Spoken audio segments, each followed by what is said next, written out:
Welcome back to Veteran Voices. I'm your host, Jay Baker, and we're talking with James Dorner. James, thank you again for joining us on the show. And so in Afghanistan, you're a sapper, diffusing IEDs and that sort of stuff. Now, you mentioned on the break about a story with a defector. Why don't you tell us a little bit about that? Yeah, correct. So at the very end of our tour, like in the last month or so, we had a defector of the Taliban. He chose to help us out a bit, and humans came in with them. And we would go on patrols with this guy, and he would just point out things that we had walked by dozens, maybe hundreds of times, and never noticed that there was a weapons cache or something else hidden there.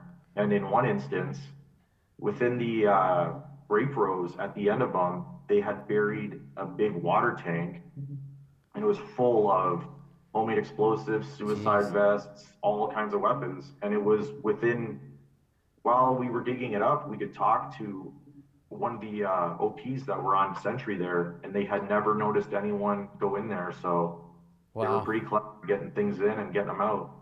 That's crazy that they're able to sneak him in that much. But great that you had the cheat code and you can go and find these sort of stuff. It felt like we were playing with cheat codes at the end with that guy because we were finding all kinds of things that were very well hidden. Right. So after your tour, you end up jumping on the plane and coming home. What was the feeling like knowing that, okay, your tour's finished and now you can get back on the plane? It, I'd say half of my brain accepted it, the other half did not. Okay. So there were instances where I was back home and with family, and just it wasn't sinking in that the tour was done in a way. Like I was still kind of thinking a lot about what was going on over there. Like not necessarily reliving it, but just thinking on when can I go back overseas, or hey, I'm still ready to go. Give me a month and I'll deploy again, kind of mentality. Right. And that's a very common kind of feeling where guys they can't wait to get home because, it sucks. But when you're finally home, you're itching to get back into the swing of things. And especially if you find that some of your buddies are now heading back over, you want to get back with the team, right? And almost want to save your buddies, especially in an environment where you're the one disarming the bombs, you're making a difference by saving the lives.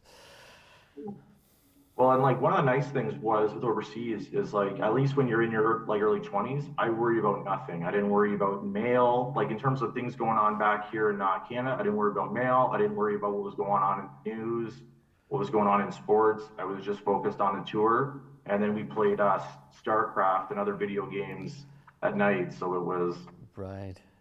yeah, it was a unique experience where you're only dedicated to your job. No, zero distractions.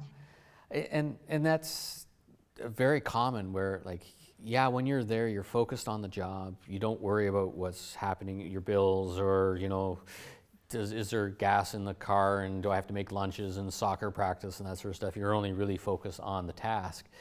Call home when you call home. You eat when you eat. You're very much sheltered, I guess, from the real world because you're focused only on one task. But now, coming home, how was that transition though? A lot of guys, it's hard to turn off, right? And you said yourself, you think about, the tour quite often. Did you notice any kind of issues? Say when you're driving and you see, in our case, rubble on the side of the road. It's just rubble. No, there were instances like that, especially I'm living, my home is Tecumseh, Ontario, which is next to Windsor, which is next to Detroit. Yeah. So going into Windsor and Detroit, especially, you'd be driving around and it's just a totally sensory overload compared to small, sleepy town of Tecumseh. And a lot of people are just jaywalking and whatnot. And here I am thinking it's something that's a bigger threat than it is. It's a little hard to turn off sometimes, isn't it? Oh, well, another thing with that is I released from the military in 2014, and I reached out to Veterans Affairs and qualified for vocational rehabilitation to go back to school. Right.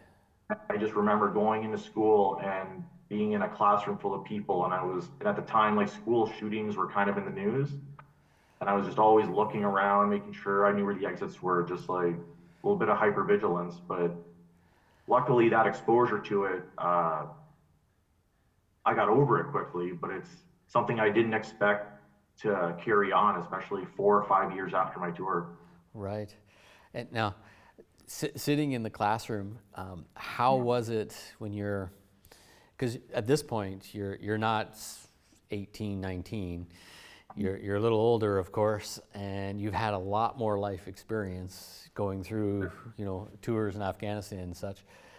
How is it sitting next to the 19-year-old kid doing the same thing? So I always had to remind myself what I was probably like when I was 19 or younger. I was 10 years older than my peers. And even one student, this one time I was chatting with him and I was like, hey, after class, do you want to go to the bar on campus? And he goes, oh, I can't. I'm not of age yet. And I was like, oh my God, I did never expected to hear that. Like, Right. that's when all of a sudden the crow's feet got longer and the gray hair got a little lighter. I'm like, oh, I feel like I'm really the old guy now. Yeah.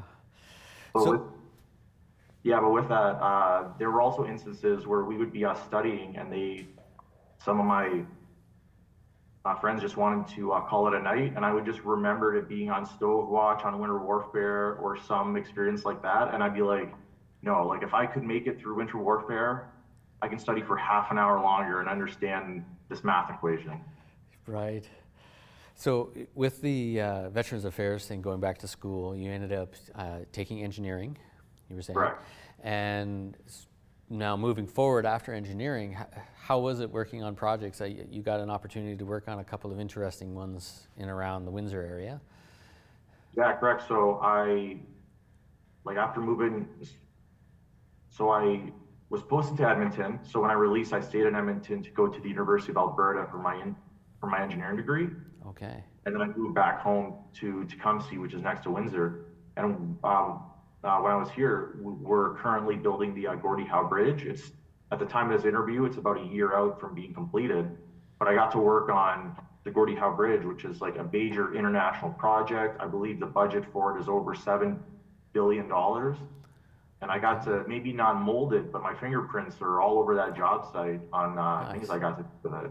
I even got to go to the very top and get that view of the entire Windsor and Detroit skyline. That's fantastic. It's great when you see, all that education actually being able to put to use on something large and large scale like this.